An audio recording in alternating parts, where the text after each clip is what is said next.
concise ET game that looks amazing. He's going to be decent for like these counter initiations, and I guess if he is going to go for these auras, it can work well. But I'm kind of like what Sin said at the end, very tail end, is ET good with Storm and Spectre? Because a lot of what ET gives to you for the table is your counter initiation, is your vision, which I feel like Storm and Spectre already get that. That's just their natural innate tool. You're gonna get that, you know, the vision from how Storm's gonna jump. So let's see if he can, because at least Storm does benefit from the aura a lot there.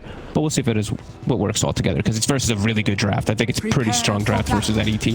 Yeah, I mean, what sort of components of Navi's lineup makes you say that? Like, well, what is it that's so strong about their lineup here? Well, they don't have great like Stomp. I think they have a lot of heroes that can just play around it. You know, your Ember, your Phoenix, your PA. Like, I think these heroes, they can play around because they're very elusive. You're not going to really get hit by Stomp so much in the game, and you can't actually hit these heroes. I feel like Phoenix is one of the best heroes in the game versus ET, versus Tiny as well, versus any of these similar heroes that just don't hit the egg. Oh, that is true. Because I feel like we've seen Phoenixes even have a good time when there is things that hit the egg. This game, there's nothing, right? There's just nothing overcharge. Yeah, it's like the tethered overcharge target is decent, but even then, it's like it looks like it's going to be a bit lackluster. I on the other hand, I love what Navi's actually got. I think their draft is very well rounded. It's got good stun, it's got good push. It literally ticks off like every single thing that you'd want it to, except maybe, you know, slight weakness in the mid lane is the one thing where Iceberg, I feel like he can get taken advantage of because Boom is playing Storm. I mean, because when would you sort of see Vikings lineup having its strength? I mean, as you say, you obviously prefer Navi's. You probably feel that most parts of the game's Navi's is better, but in the eyes of Viking, what are they looking towards with this lineup? Like, what is their plan, do you think? I mean, if they're able to just sit back and if they're able to just ever get any downtime of farm for Spectre and Storm, we've seen these heroes just dominate. You know, you just win because you just always get the initiation jump, and you win because you start the fight and it's 4v5 because somebody just dies immediately from Storm, and then chaos happens because it's a Spectre.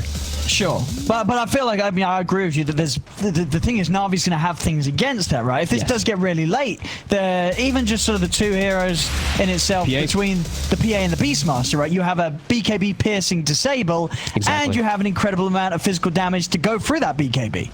Yeah, and you have Phoenix, the hardest scaling support hero in the game, as people like to say it. So, like I said, I really like what Navi's got to the table. It's, can they execute it? Because Viking, they've got a strong draft around it with their 4 heroes. I'm still, like I said, waiting to see how the ET fits into everything. And they've been really good with Aramis when he's been playing the Rubik. He's been super dominant. Yeah, I mean, they've been really good across the board. You know, we've got to remember the last series that Viking played, which was against Alliance, right?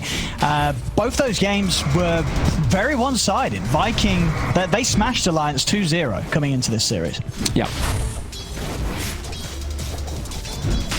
I want to see how they can do it, because I look at their draft and it feels very passive to me, is the biggest concern. The Storm and the Spectre, if they can get, you know, their ults kicking off and, you know, they start getting these pickoffs, it's all cool and dandy, but in between those ultimates, I'm a little concerned of how they make moves, especially into Navi's draft, which with Hawk and with all these vision aspects, it does feel like it's just good against what Viking has. So we'll see after these lanes. Is Iceberg, like I said, I'm going to be watching him, especially in this mid lane, see how he does in this matchup, because this looks like the harder lane.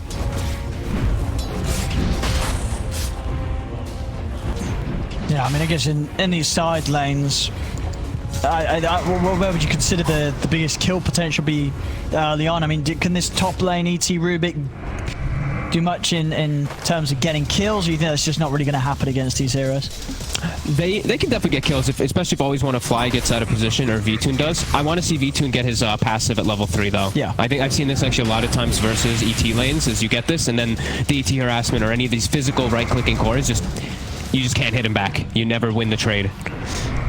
And then I guess sort of down on the bottom side of things, Navi's lineup, General and Roger with this Lina Beastmaster. Celery's got to be careful, right? Like, this IO could get taken out by these heroes. Once the levels start to kick in down here, the Beastmaster and Lina gets real strong. When you have your level 2 boar, you have 2 of them going, that's the big strength of Navi down here. But Viking, I mean, we've seen this IO do so well, especially paired with Spectre. Just overcharge in combination with a dispersion. It's just insane. Yeah, I mean, in terms of actually stopping Shad from being able to CS, I'd say it's going to be hard. He's a little bit behind here, but I guess he's got the creep wave coming in, so not too far behind. The mid lane, where we are seeing Boom having He'll come out ahead. Yeah, about a full waves advantage against Iceberg right now in the Storm versus Ember. Yeah, just that one's just nature of the matchup. The Storms tend to come out decently ahead in that. Bottom. Or sorry, I said bottom, meant top. I'm so sorry. Observers. Just trying to throw JJ off. Just throwing JJ off a little bit. Bottom, top, mid, jungle. JJ. Aramis has to be careful up here. I think these lanes look pretty good for Navi. I'm actually liking, except for that mid lane. Toby, and this is the other thing too. Like, you're playing versus Phoenix, so you walk up to try to hit. Yeah, you can't hit. You get spirited. You can't hit. He didn't get the point in the blur, which I'm a little disappointed to see, but... Well, I mean, doesn't need it. The ET can't hit. Off. You know what I mean? Yep. As long as, if he trusts always want to fly to hit the fire spirits, Vichin doesn't care. Look at the Celery actually TPing to mid to try to help Boom get the rune. And it'll spawn top. Boom's going to be very happy with that. So already having a good time in the lane, and now Haster, and he's going to try for Iceberg. Straight in under the tower, they're going with the Vortex. He's got the chains to fire Iceberg. He's not going to live, though. They get him. And now Roger. They might be able to get the two of them. Roger is getting very low, but they won't dive for tower. So they're starting to take tower hits, and Boom already using all his bottle charges, so Roger will live, but a very nice Haster to be found. So Boom's lane going from good to great with that kill. Overcharge is such an insane ability. Honestly, 80 attack speed is just absurd this early on. You see the Storm just like popping off because of it. Yeah, especially on a Storm, right? Yeah. Shad Bottom gets slowed down a tiny bit because of those boars when Celery does leave him, but I mean, it's these Spectres. We see them do just fine, especially because Roger was landing away. Wait, what happened? That should help. What happened mid? Am I blind? Wait, what do you mean what happened mid? Why is Ice King? Did I miss-see something? No, what do you mean? I mean, he must have. I think he must have just TP'd and cancelled it after he spawned or something, right? I'm not sure. No, 80 seconds. No. Yeah. He walked from base. I think he TP'd and cancelled it. No, but the time it would have taken him longer. No, I think I think he probably did TP out and then accidentally cancel it or something. I don't know. I must have missed something. Either way, he messed up. He messed up something because he came out really late to the lane. Boom is almost like level 6.5 now. I must have seen something wrong. No. I mean, I think the only explanation is Iceberg did mess up. He must have used his TP and cancelled it. Well, because he was walking back to lane. He was absolutely walking back to lane. So yeah, more fortune for Boom. Storm getting a very nice start. See if he gets lucky with the runes. More fortune for all of Viking is. I feel like him in particular, he has to be the one who has this good start to make space, especially for that Spectre. I feel like we'll start getting slowed down from Navi's lineup, so I feel like that's really important for them to get this head start on him. And yeah, Iceberg, he's gonna have to work to recover. So maybe this is the thing that hurts Navi from actually being able to do those aggressive moves early on. He's having to sort of head back to sort of stick away from the lane a little bit. I mean, he knows that Boom +1 in this mid can definitely threaten him before he hits the 6. He's got it now. So can play safe with Remnants. Yep, he's always got the 1 point as well too in Searing Chain, so he can play around it. Boom, though, he's going to threaten him every single time he walks up now here because of this advantage that he has. So Iceberg might just have to resort to jungling. Bottom, Shad. He's getting gone on. Celery's going to come in with the tether. Shad, he's going to go down. Boom will come in with the counterplay. Zipping onto Roger. He's got a little bit more mana to close the gap. Coming with the Vortex. Roger is able to hold his ground, get the Light Strike around. Roger's going to live. And Iceberg, he's made the reaction plays. Come in, and he's got a DD, so he's able to take down another. The two of them going down. General picking up the double kill thanks to it all. He was already having a very nice time down in the bottom lane, and 2 kills for him as well now. A really interesting item build too from General. I didn't really touch on it because I've never really seen that build top. Always want to fly. What? He's juking. Toby's trying to find. He's going to go for the TPS. Toby got the damage. 1. Oh, wasn't enough. Always want to fly, able to play out from the trees. Radiant structure. What do I actually see? Okay, so interesting item build, I guess, from General. Is he on like armlet or something? All right, well, okay, he's just going treads, and then he has this casual mask. Gloves of haste. Okay. Casual gloves? I don't know. He just, like I said, he went double bracer, which you usually don't see these Beastmasters do either. They usually just rush the Necro books, but this game, it's going something completely different. Well, maybe he's not going to go phase treads. I feel like we do sometimes see some of these players try the old double boots thing because they think it's good. I haven't seen that in a very long time, I'll be honest with you. I swear I saw someone do it the other day.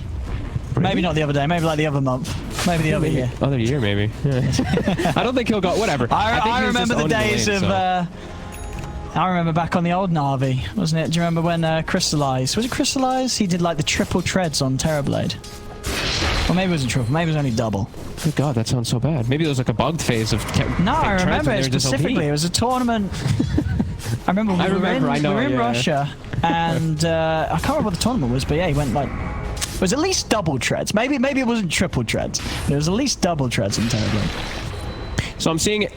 I mean, generally, either way, he's having a great start to the game. It's not going to be this book, though, so I feel like that'll hurt him a little bit in just him pushing towers, which I feel like I thought that's what they were going to really focus on because of the Beastmaster pick, but it's going to make him individually a lot stronger of just fighting. And I'm seeing them, they're slowing down the Spectre, but PA's not getting slowed down. He's feeling like a little bit of a better start here.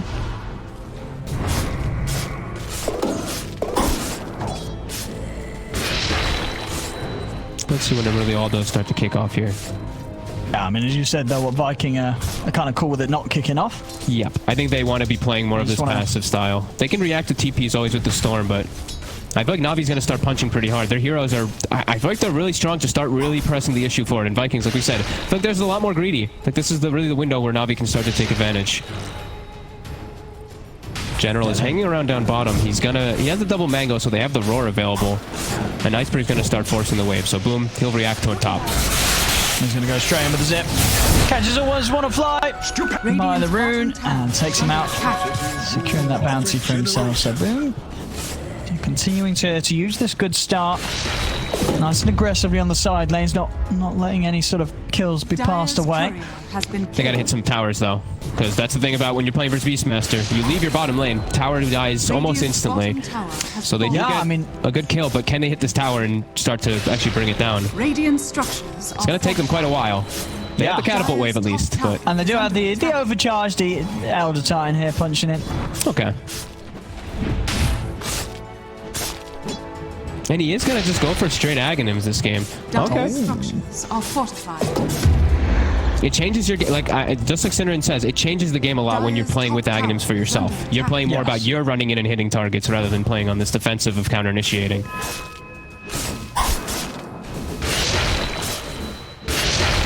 But they're going to get the tower.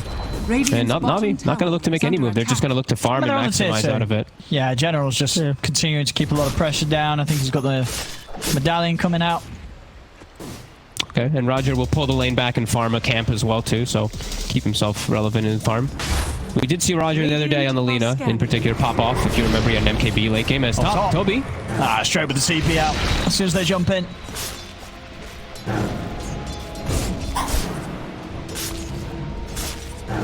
I mean, do you think, like at the moment for Viking, are they fine because Navi isn't doing enough, or do you think Viking need to be a little aware of like some of these heroes? Like, is there anyone that they need to try and make a move on, you know, with heroes other than the Spectre while Shad does continue to farm? I think it's just kind of hard. They have to move as this three-man unit to look for any plays. It's under a Hawk immediately though, so General is looking to actually break it. He might still be in trouble there, General. He's still staying in the area. Roger is near. He's just accepting his fate here. General, he knows he can't get out. Huh. They saw the smoke too. They have the Hawk right in the mid lane that saw it all coming. But they just eat the gank anyway. Yeah, they're going to get both of them because of that. Navi just not what they definitely saw it, you say? The Hawk was there. Look, it's still there. Oh, yeah. Yeah, I guess. Look, they caught the edge of the smoke right on the side of it there, but maybe it actually didn't catch it. I thought it did when I was looking. Maybe it was just on the outside. Maybe just on the edge of it because they stayed like they looked. I mean, yeah, he committed. General's like, I'm going to farm this camp. I do not care, and he did, and they both died. So. And that's Viking. I mean, this is big for Viking because they didn't have to use their haunts or like majority of that storm mana pool to really look for that kill. So they're fine. Navi looks like they're just going to play a little bit more of that farm game. As Iceberg, he's queuing up the Deso. So, okay. a little more of a greedy stance, not really that playmaking. Yeah, I mean, well, down bottom, boom. He's might just go and find another here. Roger, again, taken out. This is going to do very well for Boom's Orchid Fund. This is going to be a quick Orchid on the Storm. And yeah, it's an interesting decision. So, as you said, the Iceberg, but getting the Deso, you have a PA on your team. Yeah. So that obviously means, I mean, Vichin, he's not going to get the Deso, right? Of course. No. You know, you're absolutely not going to get 2 Desos. So it means Vichin can go for other items. But it does also mean that Vichin won't have the Deso. And it kind of does. You most of the time, you kind of want to play with a Deso, don't you, if you're PA? Yeah, I mean, it definitely feels weird. I don't know why he's going to be going for the Deso, really, on the Ember. It doesn't make sense to me with their draft. Yeah. When they have PA, it really just does not make sense. But yeah. I mean, I guess obviously the benefit of Iceberg getting is you're gonna have the Deso a lot quicker. Everyone, yeah, I mean, and I you're guess gonna have a lot quicker than going for the Battle Fury and the Deso, obviously on the PA. Okay, I mean, we'll see if he does opt to finish down, because it definitely just feels weird if he's gonna go for that. Always want to fly. He's dead. He's dead. There's a splitter out, and he's gone. And now Boom is making the move bottom. He has full mana. Let's see what he can zip on here. He's got the Sentry. And talk to me about this as well. So General going for this Medallion into Glimmercape build as opposed to sort of your regular, quick Necro Books and Vlads. Or actually on the mid lane. Boom. Alright, so going to be TP reactions to the With the reload. Oh, Celery got baited. He did. He thought they were going. I mean, they were until they weren't. Oh no, Celery gets baited by his team. Dead IO. To answer the book, I'm totally honest, I don't know why he's not getting book, especially with the start he had. I felt like he could have just slammed. I felt like he could have just slammed through the whole game. Every single one of their heroes gets owned. You dispel Astral off of ET before he has Ags too most of the time. The mana burn is nice. I don't know. I mean, he's looking to do the super buff, like the buffs to buff up the PA, but I mean, book has a lot of merit. Unless people just stop buying book for a reason, and I don't know. But I saw it built the other day, and it looked pretty damn good, too. Because now we have this game where we're just playing a little bit more of a farming passive game, and this is benefiting Viking. Yeah, this is amazing for Viking. He's getting so many kills in this early game. 4-1 and 2. And that Orchid reveal as he gets the catch on to always want to fly. This Storm is off to a very good time, and Shad's loving it. Shad's he's farming away. And Iceberg completely switched his build. He's just got a casual Mithril Hammer, and he's getting Yules now. I'm so confused. I mean, yeah, but Vichin, he is going to get the Deso. I mean, as you would expect. As you would expect. But why did Iceberg buy the Mithril? Especially into Storm Spirit, like... You need that Yules. I'm a little confused, I'll be honest. As I feel like Navi's just playing into Vikings' hands. They're not being active at all, and you're playing into Storm and Spectre. Well, like, sure, you have this great scaling, but I guess maybe they just really want to play the farm game rather than make plays. Okay. I mean, as I said, we've all seen PA, late game, crits, you kill anyone, Spectre, whatever. I mean, maybe less so whatever, it is a Spectre. Spectre is actually kind of scary. I guess. I mean, there's always this. The thing is, there's always like the IO factor and everything too, and the ET the aura is going to be huge. And I mean, Toby hasn't gotten ganked really at all. 201, he's got Aghanims. Yep. On the ET already. I mean, this downtime has just been phenomenal for Viking. Even though it still shows like less than 1k gold for Navi, which might feel good. I feel like with their heroes, they want it to be doing stuff. Like you're playing with Storm and Spectre, you don't want to just sit back casually. Even if you have PA and Phoenix, like these king of late games, the rest of your lineup is going to be very fragile just to a haunt. And it definitely does feel a bit awkward. Weird. The Mithril Hammer into Yules Scepter build from Iceberg. Yeah, I mean, General's got a phenomenal timing. He's solo crest already on. Yeah. So the PA is going to be huge when she turns up. But yeah, I mean, it's an Ags ET. Toby's been given all the space in the world. Now he's king now. He's going to have this, and then into Phoenix, we were talking about how the Phoenix is good versus ET. He has such a fast Aghanims, like literally 10 minutes faster than you'd probably expect it, that now he can hit Ag probably. You're not going to get Fire Spirited slowed if you have the buff on you.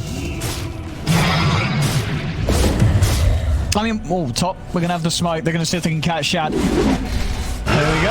Boxes out to spot him. They got the raw. Shad, he's not getting out of this. The long jump, though. Boom is going to come in with a counterplay, and Toby's going to be brought over by Celery. They're running in onto V-Tune. On the side, telekinesis to Roger. General and V-Tune trying to split, but the split up from Toby's coming out. Won't catch V-Tune, but the Stomp does. See if they can move in on this. Boom. They getting got in on reload top. out, though. I'm over here. Yeah, it's just the two of them left. And now, Toby and Boom, they're trying to run. Boom, he's going to have the heals for Celery. Actually trying to hold his ground, but the light strike's out. So is the grip. V-Tune, he's going to clean up a few more here. Celery, he's also dead as well. Strike. Okay, seems like the passive game worked really well for Navi as Vikings went in, tried to help out their Spectre, tried to bail him out, and get just completely outplayed in the fight. They showed up in a weird way to respond too. Like Boom zips across the whole map. Toby doesn't have Astral Spirit ready, and Navi's all just prepared there. Disaster for Viking. And now V-Tune, he's going to be hitting some very quick timings. You know, those three kills that he's been involved in so far. This PA is gonna get to a point where, I mean, already we're just seeing the potential against these heroes. Any sort of stun on Boom and a couple of crits will take him out of the action.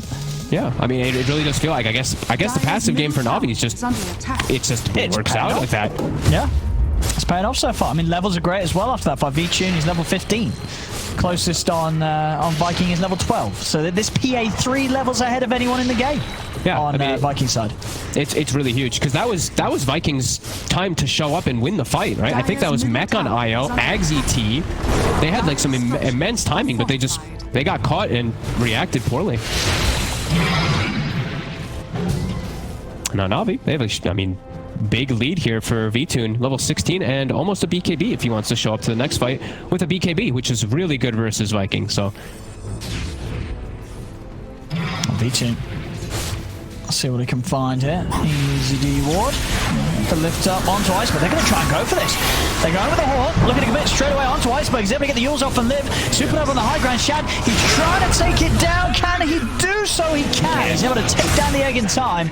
Roger getting low. Quick zip back from Boom as he hasn't got further mana to move in. But they take down the egg. Viking can push on for the tier 1 tower. And they will get it here. So this time, the poke working out as they jump Iceberg and force a fight. Shad's very close to his Manta now too. That'll be very big for him to protect himself versus Iceberg in particular. And also give them that Roche threat constantly. That's always the big thing about the Spectre Manta. So this PA is just so massive right now. Massive, yeah. Got extra Yules as well done on Lena, so 2 Yules now to play with Navi. And going back to like early, like we did like Navi's team fight. Yeah, Navi's draft overall did feel very strong. So it's like it's still now it's getting back to that. Is Viking, can they, even though they had all that time to farm and they tried to make that move, Navi's draft is very strong when it's all coming together anyway. Well, yeah, there was a lot of like just sitting back. It felt like, but there's that's a strong draft anyway. Yeah, like you like the draft, you just didn't expect Navi to sort of play it in the way that they are, right? Exactly. Yeah, I thought they'd be a little bit more, pressing the issue forward on these towers, in particular with the Beastmaster. They only hit the 1 tower bottom, didn't even go near mid. They've been just playing a lot more of the passive game. Yeah, I guess they believe in V-Tune, and I guess that's the way to do. There's no reason to doubt them on that. He's that far ahead of Shad still. 3k ahead of the Spectre. He is massive. Battle Fury BKB Deso, it's pretty much all complete. It's going to be out in a couple of minutes, that completed Desolator. This is some of the fastest timings we've seen on a PA here. And I guess then we're going to see how Vikings draft really does kick in together versus all of Navi, because Navi's going to hit this humongous timing. They're going to force a fight around Roche, and Viking, their draft, like we said, it's a bit tough to actually take those fights with their Tricore, with Storm, with Spectre, and with ET as their frontliner. And we said, ET with this build, it's played very differently.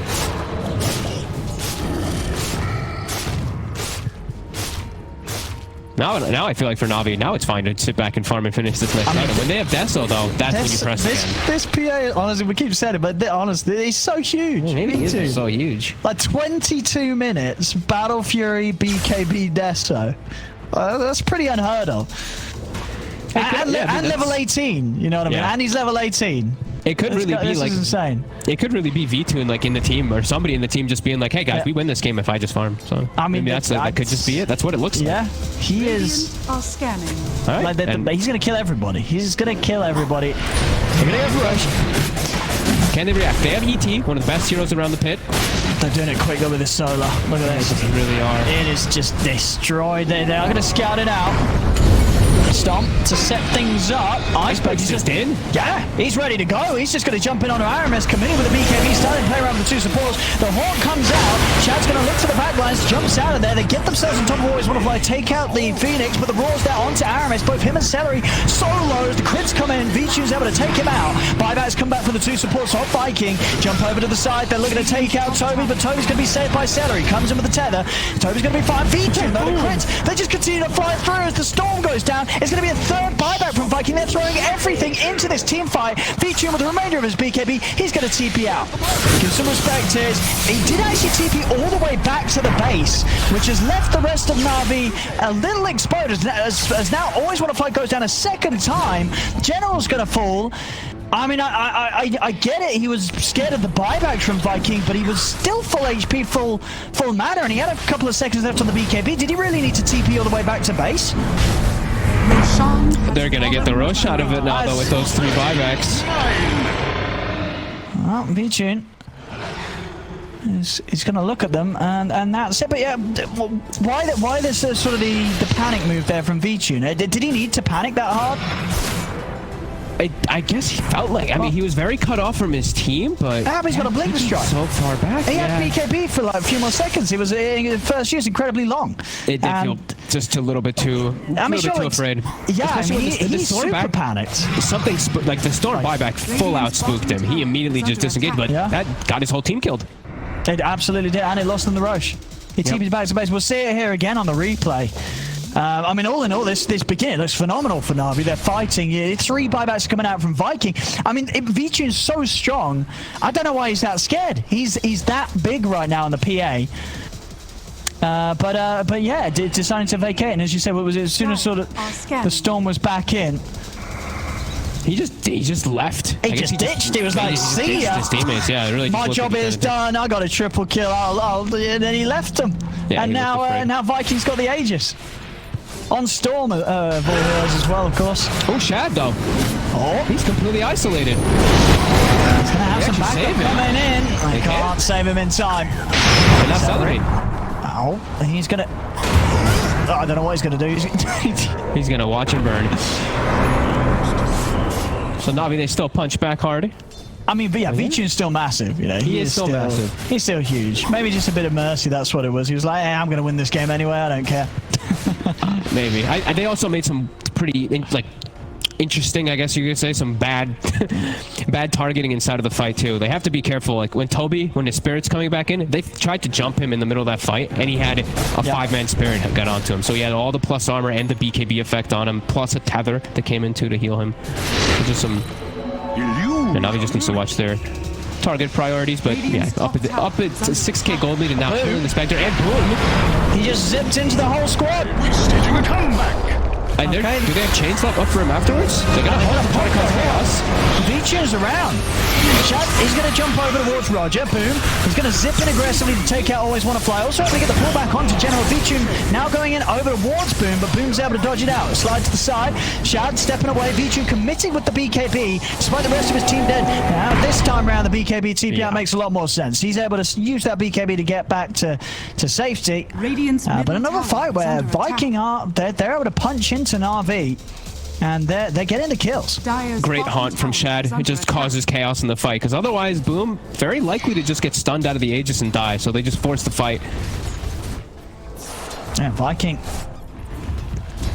still coming in with these solid team fights, despite the strength that Navi do have behind V-Tune's PA. Yep. Dire's bottom tower. They did commit a lot up top right before that fight, right? To kill the IO. They had committed the egg as well as the Laguna earlier, so the fight was very awkward for Navi to take naturally. Level 18 Storm, level 18 Spectre, they're both getting online here. V-Tune still at massive. Dire's bottom Have they got any more smokes on Navi? What sort of moves are we going to see? They've got their egg and everything available now, too. I think they should look for some type of play. Everything from Viking is down at the moment, so... Don't think they have a smoke, though. Doesn't look like it. Bloodstone done on Boom. He's farming. Radiant's middle tower is under attack. V2 the one leading the charge. They don't have a smoke, it looks like, but they're going to just use the blur and a hawk to give them the information. So V2's going to be able to look. They're aware it's coming in underneath that ward in the river. Still, Aramis might be the one to die here. He's got a remnant down. Oh, that's true, actually, yeah. And he's got a glimmer. Yeah, he should be able to dodge any sort of search. And indeed he will. V2 won't find him. Viking doing a good job of keeping themselves away from the PA. Trying to buy themselves time to have that haunt again. 25 seconds. Navi. Trying to get the mid tower slowly with the boar. The solar crested boar. But it gets denied. And oh, up top. Oh, they did find him. Aramis. Oh, what? Did I get? Okay, he's still with them. And he's gone. Oh baby, the old one shot from V-Tune. I guess did he sort of panic there, Aramis? It was like he forgot that he already had a remnant out. He could have just remnanted back to the previous one, right? Or I have a ward. I don't know. Maybe they would have found him anyway. Not sure. I mean, his remnant was so far back, but I think they'd already scouted and cut all the trees or something. I'm not sure. I think he would have just... I think he tried... I think he big brained it and big brained himself instead of just getting away. I feel like that happens a lot of times. Well, another kill for V2. And we'll be able to finish off this top tier 1. There'll be no defense from Viking up here, still trying to make sure Shad's got spaces to farm in. He's about half the way in on the Scardy. V-Tune, yeah, he's very close to having the Abyssal complete if he wants to get that done. Yeah, he's got a really good game ahead of him too, with all these buff ups that everyone's building. Vlad's on general soon, plus that solar, just everything to enable V-Tune. Viking ults are at the ready again. They're also going for their, solar crests and everything as well on the ET to buff up their Spectre. Hawk is out. Aramis actually nukes the Hawk down. Stupendous. So that tells them that they're smoked in this area. Still going to go for the rune though. Strainons always want to fly. They put the horn too. Shad's going to be able to move in. They take out always want to fly. And they've got the TP cancel on Roger. Straight telekinesis and Viking making quick moves with the horn. Shad. They're looking for general too. The reload's in. Boom. He's going to get roared underneath the tower, but General taking big hits. Iceberg's able to come in well with the chain. He's able to hold him down, and Shad, he's in trouble now as well. V-Tune's turned up, and V-Tune hits hard if he's ready to jump in, and he is. Looking towards Shad. Shad able to get up to the high ground with the dagger. Iceberg still continue to chase. Toby turns towards V-Tune, but the crits are there. They take him out. Iceberg trying to hold them with the clumsy net. He's going to have the chains back up in a second as he's in again. A chains onto Celery. V-Tune, he's farming the creeps though. Doesn't want to jump on these two. He's a little scared of the Spectre and the IO, so they won't chase. I know V-Tune is literally just showing up and winning the game, it seems like, by himself. As he shows up and kills them as they overcommit. And the way that they showed was really weird for Navi. They saw their Hawk killed by a Fade Bolt, and then they both showed in the river to grab the runes. You have to know you're going to get jumped on, Navi. Not sticking together, just getting picked off a lot here by Viking. Got quite a few mistakes getting punished here, but V-Tune, he's keeping himself cool. I mean, he's still just keeping ahead of everybody. Abyssal is done. Aghanim's complete now for Iceberg. So much easier for him to dart to the back lines, get on top of these supports that we've seen are struggling a little bit to deal with him. And they'll try and hit them with the smoke, Navi. Feels like he's just a lot of catch and control for V-Tune to just do his job and carry and kill everybody. That's right. Viking now. 30 seconds, no haunts. You see Navi looking to try to catch anything here. Very good at picking anybody off here when they have Roar. And now the new Abyssal Blade on V-Tune. Yeah, anybody they jump will die, I think. Even with the Tether Sword coming in. Yep. It's going to be far too much damage from this PA. Shad, he's going to be the one to walk up. Are they going to throw everything onto him, though? Nah, Vichu's going to look for the squishies. Gets the Rubik first. Straight away, buyback will come into play. Boom. He's going to look for it. Want to fly, but he's been used up. Roger, he's got the stone combo into the roll. Laguna Blade, but there's Celery coming in with the tether, coming in with the heals. It's not enough, though. Vichu turns over towards him, takes him out. Boom, dead for 70. Celery also gone out of the game, and they're going to continue to chase right up to the base. They're looking for Toby. The bash comes in for Vichu. It's a triple kill for him. He's over to Aramis. Triple kill for Vichu. Chad, going to pop the horn, try and move in. They are backing away in NAVI. Maybe there's just the two of them. They're not going to push their luck any further. Aramis dies, buys back, dies again, and now we have a level 25 PA who was already pretty much one-shotting people. And now, I mean, you know what? Yeah? We're really seeing why Navi wasn't getting aggressive in the early game. They just believed in this PA. They're like, Vichu's They believed in the draft and the PA. Yeah, he's going to carry it, and he really is. In a surprisingly safer way than you would maybe imagine or expect from Navi. You know, seeing a lot of sort of reserved, well, let's not chase any further. Let's only, you know, kill when we need to. And it's absolutely working. Yeah, Vichu 1203 hasn't died this game. And he's just consistently held himself about 5k ahead of Shad in all regards when it comes to farm. This PA is massive. Yep, and Roche respawns. It's scouted by the Phoenix Courier. V2 first is going to clear up a creep wave, but then they can look to back up and take it because Haunt was used at the end of the fight. As we know, Shad did pop it, so they can't take this next fight either. Radiant's top tower is under There we go. In for the Roche. And this will be a free Aegis and cheese for Navi. Now with that, I mean, they definitely are kitted up to try and push for the finishing blow. There's no question about it. Actually, we'll be Vichu taking the cheese and Iceberg taking the Aegis. Nah, it doesn't feel like V2's dying anyway. No way they can kill him in a single disable. So he will always get that cheese off. Radiant's top tower is under attack.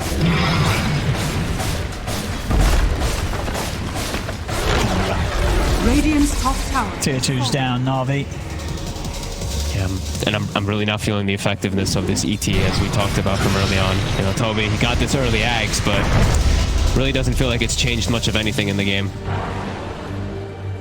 As Navi's they've played cool as a cucumber in this game. See, General, just any chance that he finds Boom. Boom hasn't got a TP for 20 seconds. Just the odds that he checks in the trees are pretty low, though, so Boom should be fine. This should make my life easier. Oh, that's pretty big, though. You see that? They killed the Courier with the full Scotty. That was with the point boost. Yeah, but that's no Scotty for 3 minutes. Oh, yeah, that's quite the postponing of an item that Shab would have otherwise had done. I mean, and he needs any item, really, it seems like at this point. Any type of extra HP and ways to stick on targets, especially. Yeah, that's a further big hit here to Viking. Being without that Scotty for 3 extra minutes. And Navi, 18k ahead. Satanic done on V2. Oh, got it. I mean, he's not dying. He is not dying. He's not dying. He is not dying. We've had games where you can look at a carry and say this guy's not going to die. I think we can look at Vici and say he's not going to die. No. I'm just looking at all these little daggers. Coup de grace, 15 damage on laying on the ground over here. You know, I think that's probably going to be the story of everything. You see these little ones sticking out? Yeah, look at them. Those are where he killed people. Those will continue. Viking, they tried to come out with that smoke, but nothing to be found down here. For any fights, and like you said, getting back into the zone. 2 minutes until that Scotty for Shad. Shad will come back up, and yeah, Navi can just keep them all kind of trapped in their base here now at this point here. With Hawk, makes it so hard to play. They're set up around bottom though. Iceberg, he's inching forward for the wave.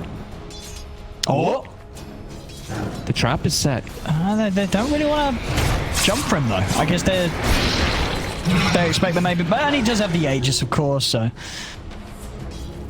And Aramis is going to start. Aramis is thinking about it. Yeah, they're going to start walking towards him now. I think now they realize there isn't anyone else behind him. So, get on the one.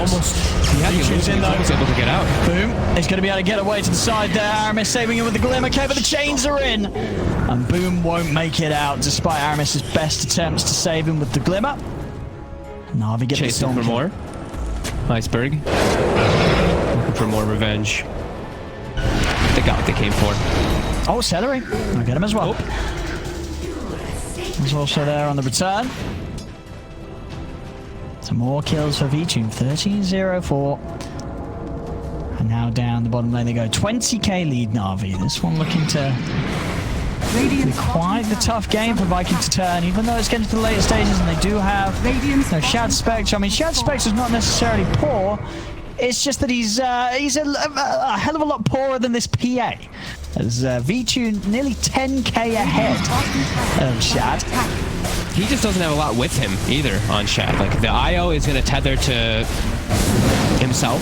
He's going to tether to the Spectre to give him some type of regen and stuff like that, but Aramis and Toby have been very quiet this game. Aramis not getting any big steals. Toby unable to get too much either. I mean, it looks like they're unable to do anything about these buildings going down. Yep. He's Viking just watching as Navi push in. They'll have Boom back up in a few seconds, but not before this Rax is gone. Look at the melee. Iceberg. Let's get gone on a bit. He's going to pop the BKB, play it safe. Navi again. Just being... making sure that there's no chance for slip-ups here.